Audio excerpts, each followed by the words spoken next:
Dear Incubator, at 6 months gestation, I am a fabrication born far too soon, my body a stone in a steaming basket. I remember you, figureless, a black kaleidoscope. Turn, turn, the dangerous loom of you, patterns pressing upon me inside. Nothing luminous is my mother's womb. This second attempt at formation, a turn. The nurse slides her wedding band past my hand, beyond my elbow, and over my shoulder. I am 1 pound, 12 ounces, and already feminine, knowing nothing of it. I am trying to be clear. I was first fascinated, then afraid of the shapes rise from your darkness, and their growth toward me. I wailed under their weight. My eyes were shuttered by lids. My skin was translucent. Anyone could see me working. How can I ask you from inside the poem? What senses did I have so early, so unformed? I was tangled in tubes. They kept my heart pumping. They kept my lungs from collapsing. Food to the body, oxygen to the brain. You are everything and nothing. A surrogate, a packaging of half-made sensory detail, a past. I have scars on my belly in shapes of fish, where sensors tore thin skin.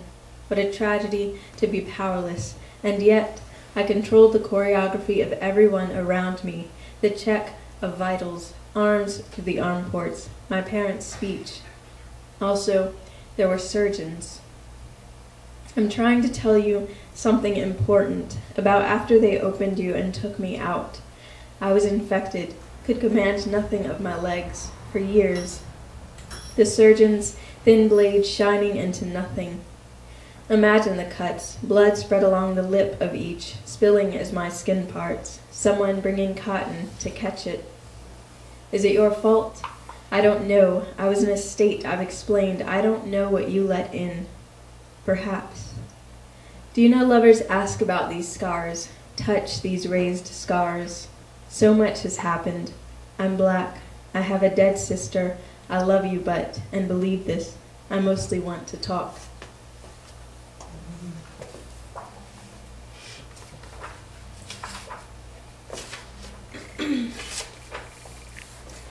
So this next poem starts with an epigraph by Amiri Baraka and goes, beneath the necessity of talking or the necessity for being angry and beneath the actual core of life, we make reference to digging deep into some young woman and listening to her come. Some young woman begins and ends requiring interpretation. Folk, metal twine choking a length of straw, slender, bound, flightless, comprehends herself, otherwise slips out of roughly translated versions of self, has opened for men who've harmed with good intention, slapped, spanked, begged for, begged from, bruised nostalgically, left, accomplished patterns of leaving, exits reflecting ways in, loved, desired to love herself, called a litany of graceful names, strove to embody them, tasted herself, tasted feminine, choked, even glimpsed herself a woman she found unapproachable, could not breathe, as a bird groping a wire, so shivered.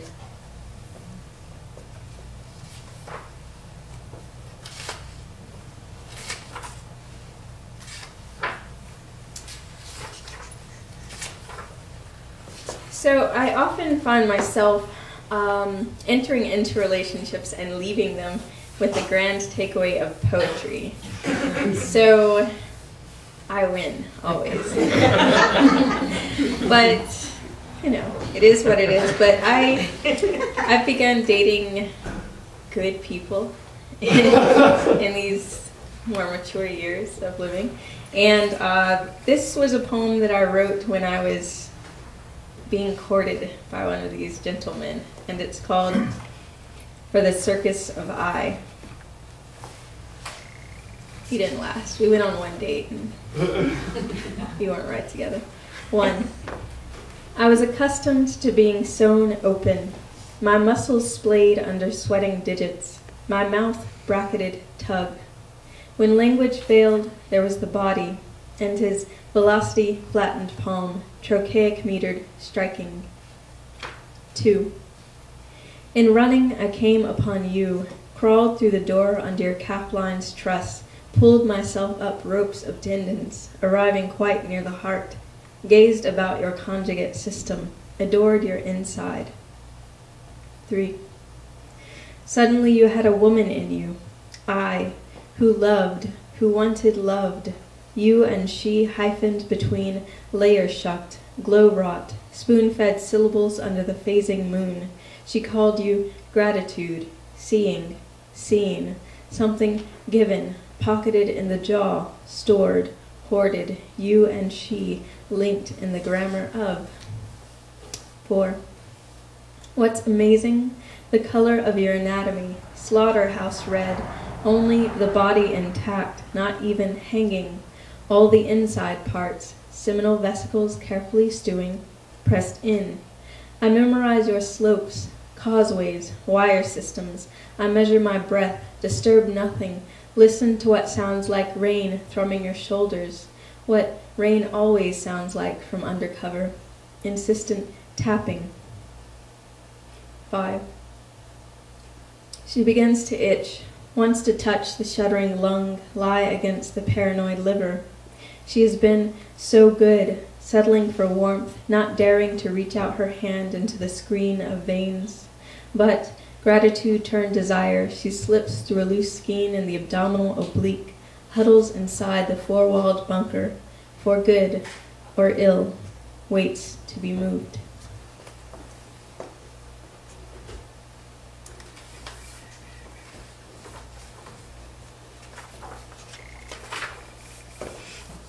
The power of the vulnerable body. Love, precursor to our shankless entrances, nothing strapped at the ankle or in the mouth but 2 pairs of 6. We felt ourselves fortunate to have beds and bodies to lay inside of at night. Like a man in the female outhouse, he and I tried to hurt each other so that the public could not break our skin. We used our canines, bird shots, live matches, rope. We wanted to do everything that could be done to us. We used nth words, which did the swift damage. There was a gash where he said. Thankfully, he could sew. I was all new within the week, except for the weeping. He had to hold my face in his hands and say, "Look at me. I love you," several times before my eyes washed and it was him again. We strode into light. For recovery, should we have underestimated the public, we stored the chains in black boxes.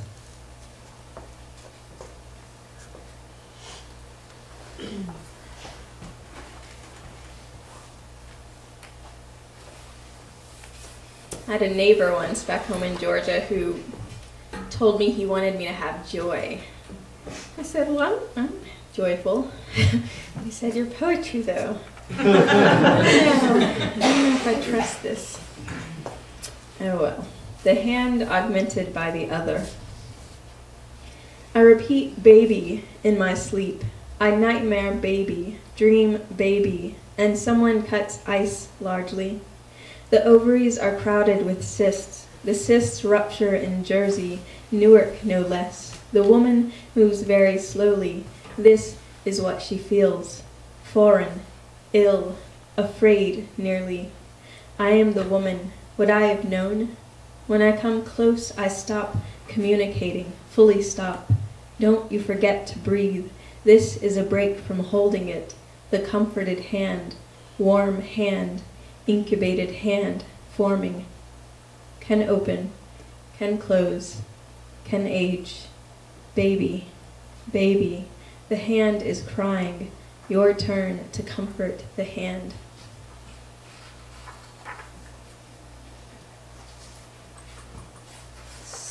So I mentioned Georgia. This is the place that made me. Decatur, Georgia, I grew up. And I go back occasionally, sporadically. I have my family there. But once when I was back, at least a handful of years ago now, there was a video shoot being filmed in my neighborhood. And it was a production. There were SUVs lining the short street, and I guess craft services was out there, and little girls in booty shorts. It was a rap video. And, my dad was eagerly, we should go see what's going on. And all the other men were seeing what was going on with the girls. But and around 3 a.m. that morning, I was woken up by an argument, sort of out on the street. And it was two women arguing, I guess, over some guy. And I couldn't help but write this poem about it, partially because where I live in Georgia, you can see Stone Mountain, and we've got a home right over there. And the Stone Mountain was the, I guess, headquarters, you could call it in a way, of the KKK. So all of this coming together, I wrote this poem. Video shoot. Hard in the barrel, liquid in the hunter's palm, in the temples of deer eating onion in the lowest section of the dell, a stone's saddle of holly, a cardinal. If the camera is a gun, girls in tiny nothing crash to the bedroom's bare rug. Cavassier splashes their made-to-pop powdered eyes. The girls are told to coo. No one screams, so the pines don't brace. The camera opens up and is not a camera. The director's first assistant is face down in the punch. He was telling girl number 2, "You look like a dove, a soft batch of feathers." Dung, deep in fence post gorges, tendrilled in the fawn silk tail, a gravestone's quarry fissure, diamond of marrow, porcelain figurine. This in language he thought romantic. As if full of dark sky, she turned on him and said, "Talk to the hand." Her hand was spelt, a ballet. The pines don't brace, so no one screams. Who escapes? The hot rapper with girl number 1, his glass still intact, if not ringing. It was just like the club, he screams. His eyes are wet. His brother is back there. Her hand is an encore. The mountain is a mountain, a heap of bound bucks.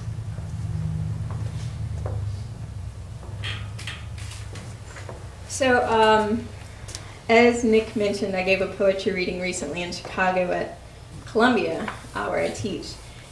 And one of my colleagues was cool enough to have a really advanced camera and took some video. And this poem that I'm about to read is actually on YouTube now, which is very strange. But it is out there. So the first poem referenced a sister of mine who did in fact die in '98 due to rejection of a transplanted liver. Think away the blood. The tumble, and I should say actually before I start this, so I know. I was headed to Virginia where she's buried and to see family some years ago, and it was 5 a.m. Traffic was somehow strangely crazy, and I ran over a deer in the middle of the highway, which was traumatic. And I stopped driving some hours in to take a break and take a nap, and the whole front of the car was just covered in blood and body. So, as with all of these events, you must write the poem. Think away the blood. The tumble of bone kissing the undercarriage. Absence. My precise pain driving against the head of a doe. The doe's body turning, the question beyond, just rising. Presence. My precise destination, your grave in Virginia. Visible before it goes under as into sludge, then breaking as into surf of rock. Gravity of bone. The stopping of a body, yours. Had I turned sooner, had I asked the correct question, taste of blood in my throat. Was it your face in the earth's face? Please, mine? Driving to Virginia with the destination of your grave, I drive into a doe. The eyes bulge gently in their sockets, wide ears bend toward my bumper, bone and body slam against the undercarriage. your birthday, 9 years after your death. It is 5 a.m. I spend the remaining 6 hours thinking of that body splayed in the road, how long dead, how I traveled to you with blood. Like, how am I doing? I'm sure you're fine. So I'm going to read one more poem, two more poems from the book, and then I'll read a few new poems and I'll sit down. In the personal camp, eroticism. Once I find the maze opening to the canebrake, I see we are still quite removed from escape. You are black under the chassis, detergent and oil puddling across your black skin. You are so beautiful, I say it. You are so beautiful. Body. I join you, stick my fingers into the organs or engine, everything so warm, so dark, I can't tell. I move my hand in to the wrist, fix it when your mouth opens with sight. Your own wrist, rodel against some metal. One of us, man, machine, ovary, guns to life. I feel that we will get away.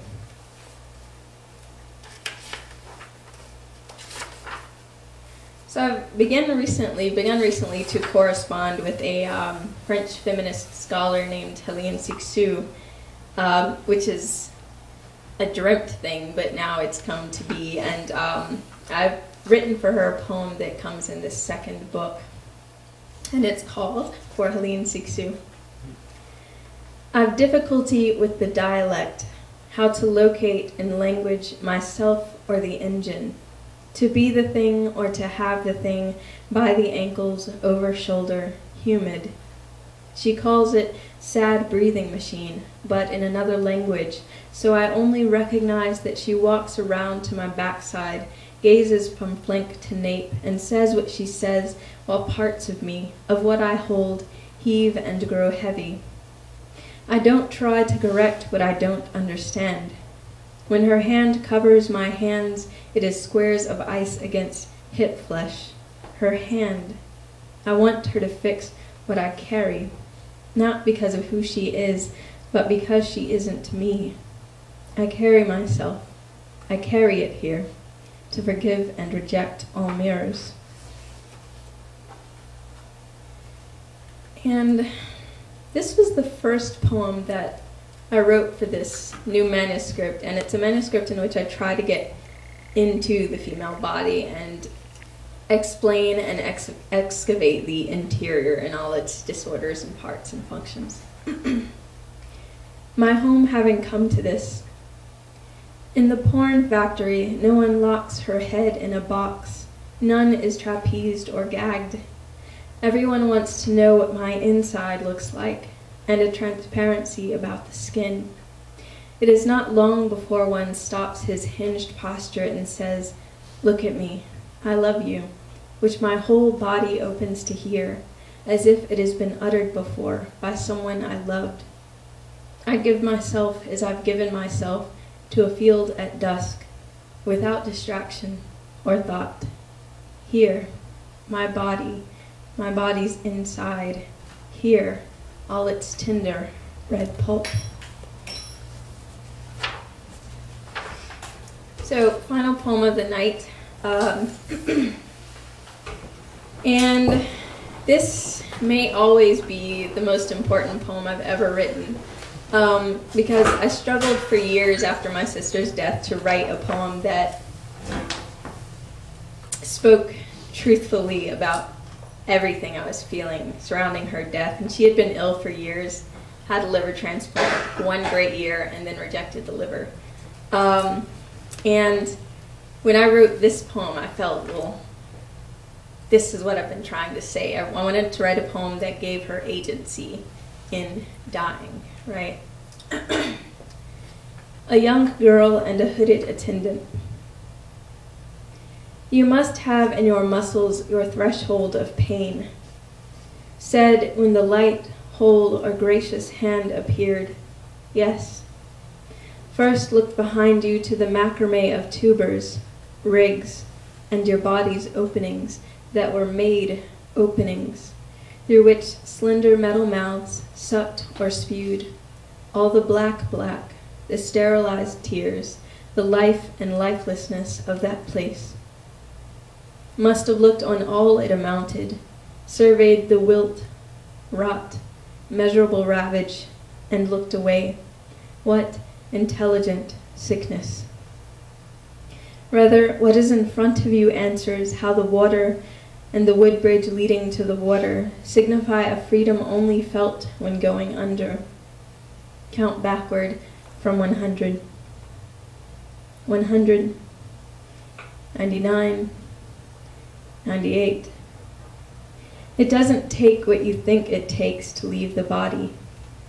What it requires is that you admit yourself, the bleak shelter of your body against the calm. 92, 91. Of what impresses your optic nerve? Yourself, woundless, in saturating that desire, further corrected colors. Thank you all.